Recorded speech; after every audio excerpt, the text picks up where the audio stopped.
Tara guys ha, pakitaon ta mo unsa ang grano sa bugas bulano. Nice kayo ang grano. Mana siyang grano. Oh, mana siyang grano ha anak. Oh, mana ang bugas bulanon.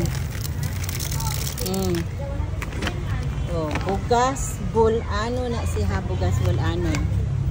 Yan, tanawon pa. I-focus din na to, i-focus. Oh, muna siya ang grano guys ha. Isay gusto na to bugas bulanon. Free delivery. Oh, free delivery guys ha. Moto siya. Oo, natay bay ano, sinako. Natay sinako. Oh, pila ka sako inyo? Chat lang mo. Pila ka sako inyo gusto? Basta mo na siyang grano guys ha.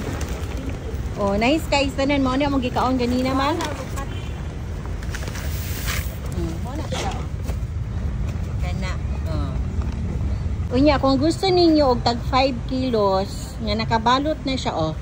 5 kilos, 1, 2, 3, 4, 5, 6, 7, 8, 9.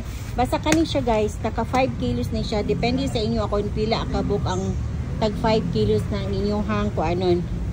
Yung paliton kay naka-repack diri nga tag 5 kilos ang sulod ani. Unya kung magsulti tag isa ka sako nga 50 kilos. 50 kilos gid siya guys, kay nakaano man siya. Nakapack man gid siya, gitimbang man gid siya 5 kilos. So kung katong gusto guys ha, mao jud ni amo gikaon ganina ganahan kay ko kay bag-o na harvest man. Oo, kanang kuan siya ba? Kanang tamis-tamis. Oo, so yun guys ha.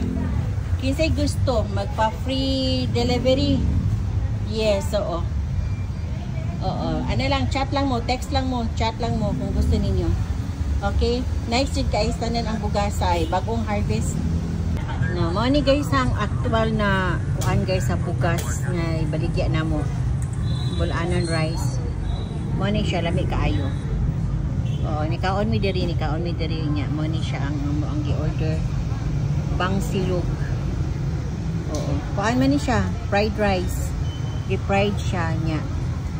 Kuan basta lami lagi kayo. Tamis-tamis ang bugas kay bagong harvest nila ini. O, dili sila madugayan o kuan. Dili sila madugayan o ganamastak ang bugas.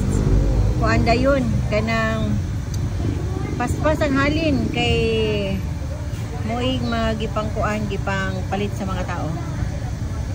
So, tinuod ba dyan nga lami?